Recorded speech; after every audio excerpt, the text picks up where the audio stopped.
नमस्कार। आज हम कई दिलचस्प स्रोतों पर नजर डाल रहे हैं, तकनीक से लेकर पर्यावरण और शासन तक।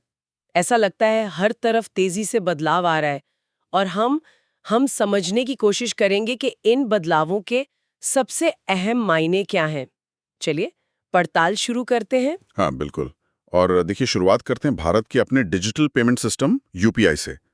ये तो मतलब कमाल ये कि वित्त वर्ष 25 तक यूपीआई लेन-देन 260 लाख करोड़ तक पहुंच गया। 260 लाख करोड़। ये तो बहुत बड़ा आंकड़ा है। हाँ, और ये देश के कुल खुदरा भुगतान का करीब 28% है। और इसमें भी देखिए 70% तो लोगों के बीच ही है, मतलब P2P, और बाकी 30% लोगों और व्यापारियों के बीच, P2M। लेकिन इस सफलता का एक दूसरा पहलू भी उभर रहा है ना, जैसे टैक्स अधिकारियों का डेटा इस्तेमाल करना। हाँ, वहीं आ रहा था मैं। कर्नाटक में छोटे व्यापारी इसी वजह से विरोध कर रहे हैं। उन्हें शायद पता ही नहीं चला होगा कि कब वो जीएसटी के दायरे में आ गए। बिल्कुल। कई छोटे व्यापारी, खासकर जिनकी बिक्री 40 लाख या 20 लाख रुपए की सीमा के आसपास है, उन्हें या तो छूट सीमा का नहीं पता था या फिर वो जो कंपोजिशन स्कीम है उसके बारे में जानकारी नहीं थी। और अब अचानक से बड़े टैक्स नोटिस आ रहे होंगे। सही कहा। तो यहाँ ना एक नाजुक संतुलन की जरूरत है। देखिए, डिजिटलीकरण तो जरूरी है, हम पीछे नहीं जा सकते हैं, सही बात है। पर छोटे व्यापारियों को अचानक झटका ना लगे, इसके लिए जागरूकता फैलानी होगी। और शायद कुछ मोहलत, जैसे कम से कम 1 साल का समय देना, ये जरूरी हो सकता है। वरना लोग शायद डिजिटल पेमेंट से कतराने लगे। हाँ, बिल्कुल। निष्पक्ष टैक्स व्यवस्था और डिजिटल अपनाने के बीच वो तालमेल बिठाना होगा। अच्छा, तकनीक की बात चल रही है तो एक और बड़ी चीज जो उभर रही है, quantum magnetic navigation system, QMNS। ये सुनने में तो बहुत फ्यूचरिस्टिक लगता है भी। देखिए, अभी जो सैटेलाइट नेविगेशन है, जैसे जीपीएस या ग्लोनास, हाँ। वो जैम किए जा सकते हैं, स्पूफ किए जा सकते हैं। मतलब दुश्मन सिग्नल ब्लॉक कर सकता है या गलत सिग्नल भेज सकता है, खासकर लड़ाई वाले इलाकों में। क्यूएमएनएस यहाँ बिल्कुल अलग है। ये कैसे काम करता है? ये सैटेलाइट पर निर्भर ही नहीं करता। क्यूएमएनएस में क्वांटम सेंसर होते हैं जो पृथ्वी के अपने चुंबकीय क्षेत्र में होने वाले बहुत ही सूक्ष्म बदलावों को पकड़ते हैं। अच्छा। हाँ, और इन बदलावों को पहले से बने हुए डिटेल्ड मैग्नेटिक मैप से मिलाकर ये बिना किसी बाहरी सिग्नल के भी आपकी सटीक लोकेशन बता सकता है। अरे वाह, तो ये तो फिर रक्षा क्षेत्र के लिए बहुत अहम होगा, पनडुब्बियों के लिए या विमानों के लिए। बिल्कुल। पनडुब्बियों के लिए, लड़ाकू विमानों के लिए, पानी के नीचे माइनिंग या तेल की खोज के लिए इसके उपयोग बहुत हैं और दुनिया भर में इस पर काम तेजी से चल रहा है। अमेरिका, चीन, यूके, जर्मनी। और भारत कहाँ है इसमें? मैंने राष्ट्रीय क्वांटम मिशन के बारे में सुना था। हाँ, भारत पीछे नहीं है। सरकार ने राष्ट्रीय क्वांटम मिशन के तहत करीब 6,000 करोड़ रुपए का बजट रखा है। डीआरडीओ, आईटी बॉम्बे और कुछ स्टार्टअप्स जैसे क्वीबीट्स वो इस पर काम कर रहे हैं। तो ये भारत की सामरिक स्वायत्तता के लिए महत्वपूर्ण हो सकता है। बहुत ज्यादा। हालांकि ये देखना होगा कि ये तकनीक कितनी जल्दी परिपक्व होती है और आम इस्तेमाल में आती है, पर हाँ, पोटेंशियल बहुत है। तकनीक शासन को भी बदल रही है, जैसा हम शायद नोटरी पोर्टल में देख रहे हैं, वो जो पुराना 1952 का नोटरी एक्ट है। हाँ, उसी के तहत जो नोटरी सेवाएं हैं उनको आधुनिक बनाने की कोशिश है ये पोर्टल। इसका मकसद क्या है? मकसद है सेवाओं को फेसलेस बनाना, पेपरलेस, ज्यादा पारदर्शी और कुशल। अब लोग ऑनलाइन ही आवेदन कर सकते हैं, वेरिफिकेशन करवा सकते हैं और डिजिटल नोटरी सर्टिफिकेट पा सकते हैं। अच्छा। और आंकड़े देखें तो जुलाई 2025 तक 34,900 से ज्यादा डिजिटल सर्टिफिकेट जारी भी हो चुके हैं। ये छोटी चीज लगती है, पर शासन को सुधारने में मदद करती है। एक तरफ तकनीक समाधान ला रही है तो दूसरी तरफ पर्यावरण के मोर्चे पर खबरें तो बहुत चिंताजनक हैं। ग्रेट बैरियर रीफ का क्या हाल है? हाल बहुत बुरा है, सच कहूं तो। पिछले 40 सालों में वहां हार्ड कोरल कवर में सबसे बड़ी गिरावट देखी गई है। 40 साल में सबसे बड़ी गिरावट? वजह? मुख्य वजह तो 2024 में हुई जबरदस्त कोरल ब्लीचिंग है। ये जलवायु परिवर्तन की वजह से समुद्र का तापमान बढ़ने से हुआ। उफ।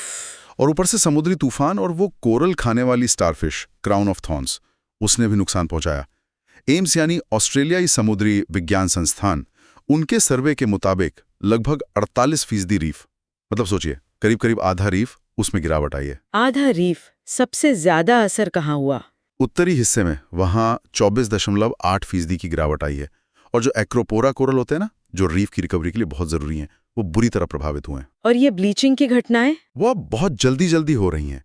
देखिए, 2020 में हुई, 2022 में हुई, 2024 में हुई, और डर है कि 2025 में फिर से हो सकती है। पूरा इकोसिस्टम भारी तनाव में है। पानी से जुड़ा ऐसा ही एक और संकट अमेरिका में कोलोराडो नदी पर भी है शायद। वहां भी मांग और आपूर्ति का मसला है। हाँ बिल्कुल, वहाँ भी मांग जो है वो सप्लाई से कहीं ज्यादा हो गई है, और इसके पीछे भी वही कारण है, सूखा और जलवायु परिवर्तन। अच्छा। कोलोराडो नदी का लगभग 85% पानी रॉकी पहाड़ों की बर्फ पिघलने से आता है, लेकिन बर्फबारी कम हो रही है, तापमान बढ़ रहा है। तो पानी कम हो रहा है। हाँ, और जो बड़े जलाशय हैं जैसे लेक मीड और लेक पॉवल, वो ऐतिहासिक रूप से अपने सबसे निचले स्तर पर हैं। अब एरिज़ोना एक नया प्रस्ताव लाया है कि पानी का बंटवारा जो है वो नदी के असल प्रवाह के आधार पर हो, ना कि 1922 के पुराने समझौते के हिसाब से। उस समझौते पर तो पहले से ही विवाद है शायद, जी अपर और लोअर बेसिन राज्यों के बीच। बिल्कुल, विवाद पुराना है। पानी बचाने की कोशिशें तो हो रही हैं, पर आगे क्या होगा कहना मुश्किल है। भविष्य अनिश्चित है। और हमारे यहाँ भारत में भी पानी को लेकर एक बहुत बड़ी पर शायद उतनी चर्चा में न रहने वाली समस्या है भूजल प्रदूषण की। हाँ, ये भारत का एक छिपा हुआ जल संकट है कह सकते हैं। जो CGWB यानी केंद्रीय भूजल बोर्ड की 2024 की रिपोर्ट आई है, हाँ। वो बताती है कि 20% से ज्यादा सैंपल्स में नाइट्रेट खतरनाक स्तर पर है, 9% से ज्यादा में फ्लोराइड है। पंजाब, बिहार जैसे राज्यों में आर्सेनिक WHO की सीमा से बहुत ज्यादा है। यूरेनियम, भारी धातुएं, ये सब मिल रहा है। और हमारी निर्भरता तो भूजल पर बहुत ज्यादा है, खासकर गांवों में।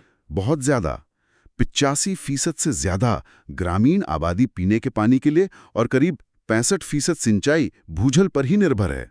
तो ये प्रदूषण बहुत खतरनाक है। इसके स्वास्थ्य पर क्या असर दिख रहे हैं? असर भयानक है। फ्लोरोसिस है, जिससे हड्डियां और दांत खराब होते हैं। कैंसर का खतरा बढ़ जाता है। Blue baby syndrome, kidney failure, nervous system की बीमारियां। ओह। हाँ, जैसे बुधपुर में किडनी फेलियर के मामले बढ़ना, या जालौन, पैकारापुर, बलिया जैसी जगहों पर आर्सेनिक से जुड़ी बीमारियां। ये सब जमीनी हकीकत है। तो इसका समाधान क्या है? रेगुलेशन में दिक्कत है। दिक्कत यह है कि पानी का प्रबंधन कई अलग-अलग संस्थाओं में बटा हुआ है। CGWB के पास खुद उतने अधिकार नहीं है। निगरानी भी कमजोर है। जरूरत है एक राष्ट्रीय ढांचे की, बेहतर मॉनिटरिंग की, उद्योगों के लिए ZLD यानी जीरो लिक्विड डिस्चार्ज जैसे सख्त नियम हो, और जैविक खेती को बढ़ावा दिया जाए। शासन की बात चल रही है, तो जरा वैश्विक स्तर पर भी देख लेते हैं। वो जो भू आबद्ध विकासशील देश हैं, LLDCs, उनका हाल ही में 3रा संयुक्त राष्ट्र सम्मेलन हुआ। हाँ, तुर्कमेनिस्तान के अवाजा शहर में। LLDCs मतलब वो 32 देश जिनके पास समुद्र तक सीधी पहुंच नहीं है, जैसे नेपाल, भूटान। हाँ, या मध्य एशिया के देश। इनकी कुल आबादी 60 करोड़ से ज्यादा है, और समुद्री पहुंच न होने की वजह से इन्हें व्यापार में, विकास में बहुत मुश्किलें आती हैं। तो इस सम्मेलन में क्या हुआ? इसमें अगले 10 साल यानी 2024 से 2034 के लिए अवाजा प्रोग्राम ऑफ एक्शन APOA अपनाया गया है। इसका लक्ष्य है व्यापार को आसान बनाना, बुनियादी ढांचा सुधारना और जलवायु परिवर्तन से लड़ने की क्षमता बढ़ाना।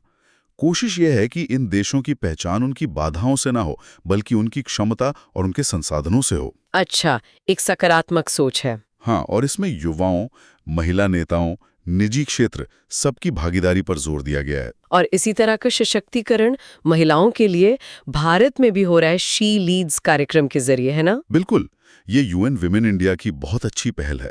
खासकर महिला आरक्षण अधिनियम 2023 के बाद ये और भी प्रासंगिक हो गया है। हाँ, वो 33% आरक्षण वाला कानून। जी, हालांकि अभी लोकसभा में देखें तो सिर्फ 14% महिलाएं हैं। तो शी लीड्स II जैसी जो वर्कशॉप्स हैं, वो जमीनी स्तर की महिला नेताओं को राजनीति में आगे बढ़ने के लिए जरूरी स्किल्स सिखाती हैं। जैसे? क्या सिखाया जाता है? जैसे चुनाव प्रचार कैसे करना है, शासन के काम को कैसे समझना है, मीडिया से कैसे बात करनी है, इस तरह की चीजें। अनुभवी सांसद और विशेषज्ञ उनसे बात करते हैं। ये लैंगिक समानता और समावेशी शासन के लिए बहुत जरूरी कदम है। तो ये सारी बातें, ये सब अलग अलग मुद्दे हमने देखे, ये हमें कहाँ ले जाते हैं? क्या लगता है आपको? देखिए, दिलचस्प बात यह है कि ये सारे मुद्दे ना कहीं जुड़े हुए हैं। एक तरफ तकनीक है, UPI, QMNS, नोटरी पोर्टल, जो शासन और अर्थव्यवस्था को बदल रही है, बिल्कुल बदल रही है। हाँ। नई चुनौतियां भी ला रही हैं, जैसे छोटे व्यापारियों का टैक्स वाला संकट या QMNS जैसी तकनीक पर निर्भरता बढ़ना। दूसरी तरफ पर्यावरण संकट हैं, ग्रेट बैरियर रीफ, कोलोराडो नदी, हमारा अपना भूजल। ये साफ दिखा रहे हैं कि अब इंतजार का समय नहीं है, तत्काल कार्रवाई चाहिए। न सिर्फ प्रकृति के लिए बल्कि हमारे अपने समाज के लिए। बिल्कुल, हमारे समाज और विकास के लिए। और फिर इन सबसे निपटने के लिए वैश्विक सहयोग जरूरी है, जैसे LLDC3 सम्मेलन में देखा, और क्षमता निर्माण भी, जैसे शी लीड्स कार्यक्रम कर रहा है, चाहे वो भौगोलिक बाधाएं हों या लैंगिक असमानता। तो शायद सार ये है कि जिस तेजी से तकनीक और पर्यावरण बदल रहे हैं, उसी तेजी से हमारी शासन व्यवस्थाओं को, हमारे समाज को भी बदलना होगा। ज्यादा लचीला, ज्यादा अनुकूल बनना होगा। हाँ, बिल्कुल। यही अनुकूलन और प्रतिक्रिया दोनों की रफ्तार बढ़ानी होगी। तो चलिए आज की चर्चा को यहीं विराम देते हैं, लेकिन एक सवाल जरूर सोचने के लिए छोड़ जाते हैं। क्या हमारी मौजूदा संस्थाएं और नीतियां, क्या वो इन बदलावों की रफ्तार का मुकाबला कर पा रही हैं, या हमें और तेजी से बदलने की जरूरत है?